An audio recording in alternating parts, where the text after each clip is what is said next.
Welcome back to the program. Seven Rivers Racing here on KQEG. We are about 3 weeks away from getting to the La Crosse Fairgrounds Speedway. Open Media Day, Practice Day coming up April 16th. Racing a week later, and the days are really starting to get fast. Dan Diker, Al Locy, and I'm chomping at the bit. I need to smell some race fuel. That's exactly right. We're waiting to just put some oil in our motor, and we can't wait to fire it up. We'll keep the doors closed for about a minute or two. Our guest in the program today is a famed rider and college instructor in the Midwest, William Albert Locy. Okay, we're going to knock off the first name of William. It's Albert Locy, driver of the number 49 Quick Trip NASCAR late model, sponsored by fansarena.com at the La Crosse Fairgrounds Speedway. Al, good to see you again. Good to see you. Glad to be here. Got to know you pretty religiously for the first couple of years. I was at the station. Another company I worked for had sponsored you, and you and I got to know each other. We're doing some radio interviews. Yep. Kind of took some time off last year. Yeah, I was getting married, buying a house, some other things came up in my life, so but it didn't mean we stopped working on the race car. And when we did get out last year, we ran some of the best runs that we've had in really our whole time out there. So I'm pretty excited for how this year's going to turn out. So just in case the wife's watching the program, and this is your weight scale right here. You've got marriage on this side and building a race car. Did the race car ever go above the marriage? Well, if she's watching, I try to balance it as best I can, and I know that that's what everybody else does too. So there's got to be a bit of understanding from both sides, really, just to kind of keep having fun with racing and have fun with the family and try to build our lives together. Less arguments that way anyways. Yeah, cars don't talk back. That's true. Al started in 2005. Went straight from the streets to a Quick Trip NASCAR late model, and it's interesting enough that your dad had to take you to teach you how to drive a stick shift a week before the races. Yeah, the first time I drove a stick shift vehicle, a manual transmission, we went to a used car lot and test drove an old Saturn, so that way I could practice on that instead of messing up the clutch and the transmission in the race car. So nerve-wracking, Dad?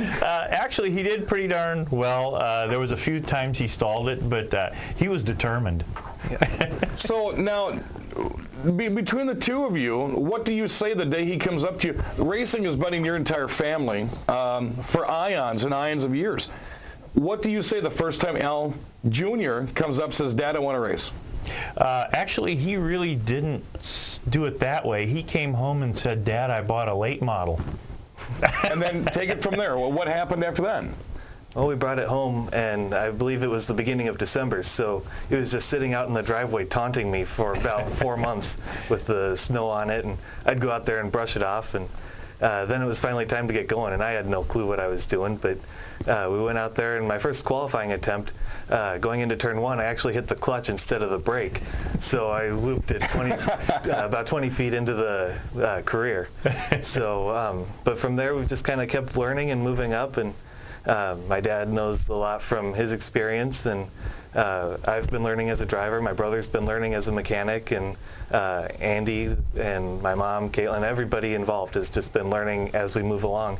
And I think we're definitely showing signs of improvement. And it's nice to drive at a track like La Crosse where you have veteran drivers out there that have run NASCAR, that have run the nationwide, that you can go to and get helpful tips or maybe even a part every now and then. Yeah, the Dutch Mill Trucking team has been really helpful to me. I know they weren't out there last year, but Kevin Noodleman, Steve Carlson, back when I first started out, Ronnie Hawley and Jeff Baker gave me a lot of help. And Matt Krause helps us out now from the Hawley team. He's kind of carried on with us. So everybody out there, Mark Lamoureux has helped me out. Just about everybody down there really has helped me out. And so we're trying to help other people as much as we can too, but we're still on more on the need help scale. But it's one of those kind of situations where you get a young driver that gets a lot of good information from veteran drivers. You're going to be a veteran driver yourself one of these days, and you're going to have the young guns coming up asking you advice as well. Maybe, maybe not. He's an Eagle Scout, which top honors. But if you're a young driver, you want to take the information you get from Al with a grain of salt. Tell us about the time you spent in a federal penitentiary. Well, that was a part of Boy Scouts. I I was on a trip where we ended up going to Alcatraz, and as part of the process of cleaning up the I guess it's a national park now, we were able to spend a night in solitary confinement. So I got to sleep just a few doors down from where the famous Birdman of Alcatraz spent the rest of his life. So it was exciting. They wouldn't let us close the doors, but other than that takes away the thrill of being in the can. Come on. Yeah, but did you bang your food cup on the cell door, want them to close it? No, I didn't, but there were a few other people who did. And in the middle of the night, I woke up with the clanking of chains. So I don't know if that was a ghost or if it was just an older scout who was having some fun, but it was exciting anyway. Take us back from 2005 to last year, and again, you're one of the first, when I'm at the La Crosse Fairgrounds Speedway, I'm there at 3 o'clock every Saturday. You were usually one of the very first trailers that as soon as I get up over the ramp and I look down the track, you're there.